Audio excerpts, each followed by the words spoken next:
उपराष्ट्रपति और राज्यसभा के सभापति जगदीप धनखड़ को पद से हटाने के लिए विपक्ष ने कवायदें तेज कर दी और कई मेंबरान ने इस पर हस्ताक्षर भी कर दिए। इस प्रस्ताव का अंजाम क्या होगा, इसकी प्रक्रिया क्या है, आखिर उपराष्ट्रपति को पद से किस तरह से हटाया जा सकता है, इस बारे में हम बातचीत करेंगे सुप्रीम कोर्ट के वरिष्ठ अधिवक्ता ज्ञानंद सिंह जी से।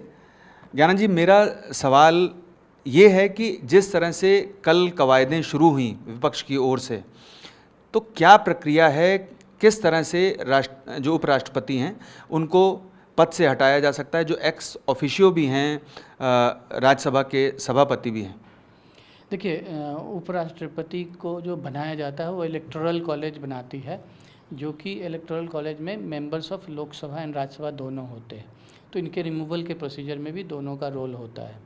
लेकिन चूँकि ये ex officio chairperson of Rajya Sabha है, जो कि जब तक ये वाइस प्रेसिडेंट रहेंगे तो यही चेयरपर्सन रहेंगे, तो जो रिजोल्यूशन है इनके रिमूवल का वो राज्यसभा से जनरेट होता है और राज्यसभा में रिजोल्यूशन मूव किया जाएगा और वहाँ की मेजॉरिटी द्वारा पास किया जाएगा। उसके बाद उसको लोकसभा द्वारा भी उसको वेट किया जाता, उसका सेम प्रक्रिया से वो होगा।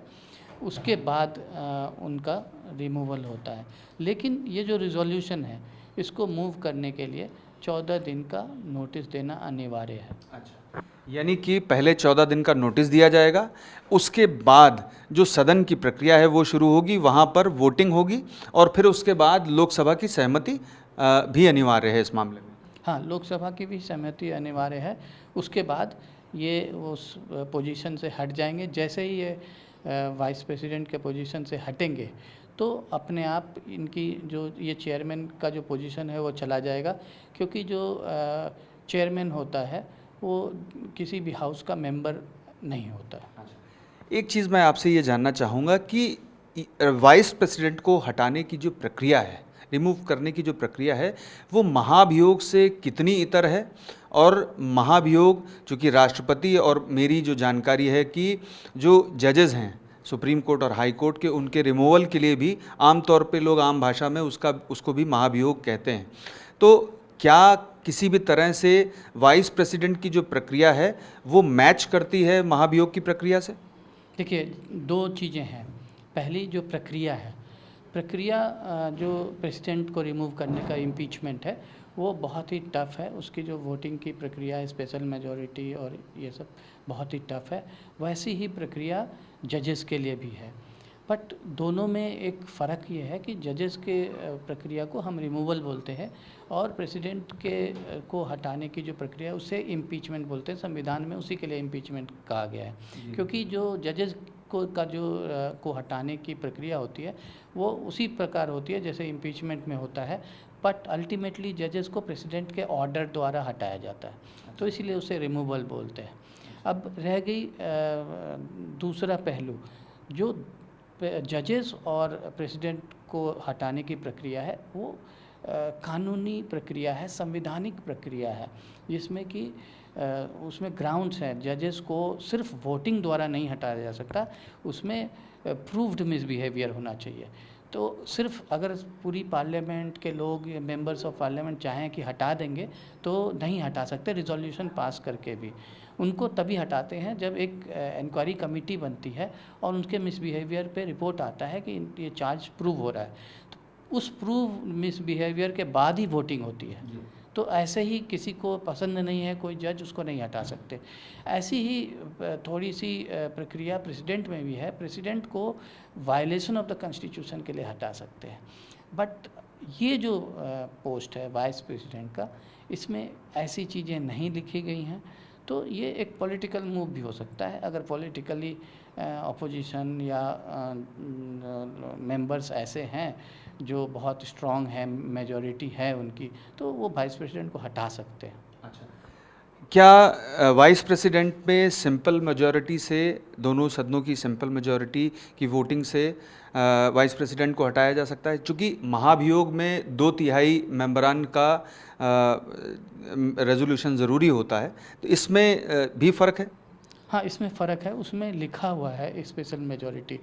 इसमें जो है, जो शब्द का प्रयोग किया गया है कि he can be removed by a resolution passed by a majority of all the then members of the council. तो उस समय जो काउंसिल के जो मेंबर्स का स्ट्रेंथ है उसकी मेजॉरिटी होनी चाहिए। अच्छा, ना कि यानी कि जितने लोग उस समय मौजूद हैं वहाँ पर सदन में, स्ट्रेंथ जो है अच्छा। राज्यसभा की जो स्ट्रेंथ होगी उसकी मेजॉरिटी होनी चाहिए। अच्छा, और इसके साथ ही लोकसभा की सहमति भी ज़रूरी है? लोकसभा की सहमति इसके बाद आएगी, पहले ये जो प्रक्रिया है राज्यसभा में ही मूव होगी। अब मैं एक आपसे अंतिम सवाल करूंगा, चूँकि ये अचानक मूव शुरू किया विपक्ष की ओर से, तो ऐसी स्थिति में जबकि सदन नहीं चल रहा है, तो क्या ये संभावना बनती है कि इसके लिए विशेष सत्र बुलाया जाए और फिर वाइस प्रेसिडेंट को हटाया जाए विशेष सत्र बुला करके? संविधान में ऐसा कुछ नहीं लिखा है, उसमें 14 डेज़ का नोटिस है। अब 14 डेज़ का नोटिस का ये मतलब नहीं होता है कि इमीडिएटली आफ्टर 14 डेज़ उनको वोटिंग का अधिकार है या रिजोल्यूशन मूव करने का अधिकार होता है। अच्छा। वो 14 डेज़ का नोटिस होना चाहिए। उसके बाद वो ये नहीं लिखा है कि इनका जब 14 डेज़ का डेडलाइन पूरा हो उसी दिन वोटिंग होगी, रिजोल्यूशन होगा। यानी कि मान लीजिए कि आज हमने नोटिस जारी किया किसी को हटाने का, ख़ासतौर पर वाइस प्रेसिडेंट का, तो ऐसी स्थिति में कि 2 महीने बाद भी ये सदन जब सत्र चलेगा तो उन परिस्थितियों का सामना उनको करना पड़ेगा, ऐसा भी हो सकता है? हाँ, ऐसा हो सकता है। हमसे बात करने के लिए बहुत बहुत शुक्रिया।